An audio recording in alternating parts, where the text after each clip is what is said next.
حضرت معاذ بن جبل رضی اللہ تعالیٰ عنہ فرماتے ہیں حضور نے ہم سے 10 باتوں کا عہد لیا۔ پہلی وہی چیز کہ اللہ کے ساتھ کسی کو شریک نہ ٹھہرانا، اگرچہ تجھے جلا دیا جائے اور تجھے قتل کر دیا جائے۔ دوسری وصیت یہ کی کہ اپنے والدین کی کبھی نافرمانی نہ کرنا، اگرچہ تجھے تیرے گھر سے نکال دے، تیرے اہل سے نکال دے، بچوں سے دور کر دے، لیکن پھر بھی ان کی نافرمانی نہیں کرنی، کیونکہ والدین کی نافرمانی کرنے والا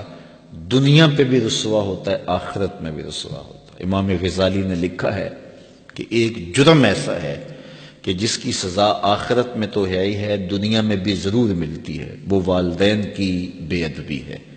اور ایک نیکی ایسی ہے جس کی جزا آخرت میں تو ہے ہی ہے، دنیا میں بھی ضرور اس کا صلہ ملتا ہے، اور وہ والدین کا ادب ہے۔ اس شخص پہ نشان لگا لیں جو والدین کا بے ادب ہے، آپ اس کو ذلیل و رسوا ہوتا ضرور دیکھیں گے، اور اس شخص پہ بھی نشان لگا لیں جو والدین کا مؤدب ہے، فرما بردار ہے، اس کی پگڑی کا کلس کبھی نیچا ہوتا نہیں دیکھیں گے آپ۔ تو والدین کے ساتھ حسن سلوک کرنے کی تلقین کی گئی۔ حضور نے تیسری وصیت یہ کی کہ فرض نماز جان بوجھ کے ترک نہ کرنا، جس نے جان بوجھ کے فرض نماز ترک کی اللہ اس سے اپنا ذمہ اٹھا لیتا ہے۔ اللہ کا ایک ذمہ ہوتا ہے جو بندوں کا اس نے لیا ہوتا ہے اپنے محض کرم سے، تو پھر وہ ذمہ اٹھا لیتا ہے۔ پھر وہ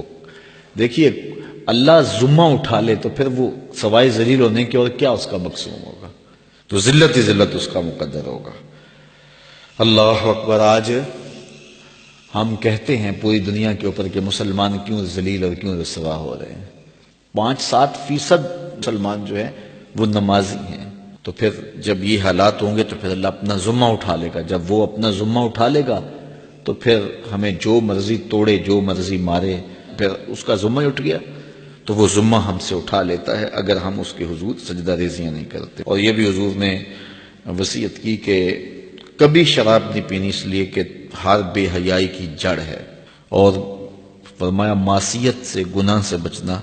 اگر کوئی گناہ کرتا ہے تو پھر اللہ تعالیٰ اس سے ناراض ہو جاتا ہے۔ چھٹی بات حضور نے یہ ارشاد فرمائی کہ جب جنگ میں کھڑے ہو تو پھر پیٹھ دکھا کے بھاگنا نہیں ہے، اگرچہ لوگ کٹ کٹ کے گر رہے ہوں تو میں صلی اللہ العافیہ، اللہ سے عافیت مانگو، یعنی اللہ سے مانگو عافیت، بیماری نہ مانگو، آزمائش نہ مانگو، مشکل نہ مانگو، لڑائی نہ مانگو، جنگ نہ مانگو، لیکن اگر پڑ جائے تمہارے اوپر تو پھر استقامت دکھاؤ، پھر بھاگنا نہیں ہے، اور یہ کبائر میں سے جنگ سے بھاگ جانا۔ تو فرمایا کہ اگرچہ لوگ کٹ کٹ کے گر رہے ہوں تو جنگ سے بھاگنا نہیں ہے، اور یہ بھی وصیت لی کہ کسی جگہ پہ کوئی بیماری آ جائے اور لوگ موت کا شکار ہو جائیں تو پھر ثابت قدم رہنا ہے، وہاں کو چھوڑ کے بھاگنا نہیں ہے۔ اور 8ویں وصیت حضور نے یہ لی کہ اپنے اہل و عیال پر، اپنے بچوں پر، اپنی بیوی پر اپنی استطاعت کے مطابق کھل کے خرچ کرو، بخل نہ کرو، ان سے ان کی ضروریات کو صحیح صحیح پورا کرو۔ اور 9ویں حضور نے یہ وصیت کی کوڑا لٹکا کے رکھو، ان کو ادب سکھانے کے لیے، دین سکھانے کے لیے، اور ان کو اچھائیوں کا خوگر بنانے کے لیے، برائیوں سے بچانے کے لیے باپ گھر کے اندر جو ہے وہ کوڑا لٹکا کے رکھے، چھڑی لٹکا کے رکھے۔ یعنی مطلب کیا کہ اولاد کو پتہ ہو کہ اگر ہم نے نافرمانی کی اور اللہ کے حکموں کو توڑا، ہم نماز نہ پڑھی، تو پھر یہ ہمارے اوپر ڈنڈا برسے گا بھی۔ تو ان کو جو ہے وہ اس طرح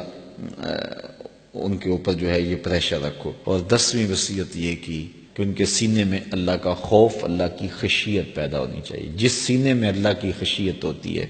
اس سینے میں کسی اور کا ڈر نہیں ہوتا۔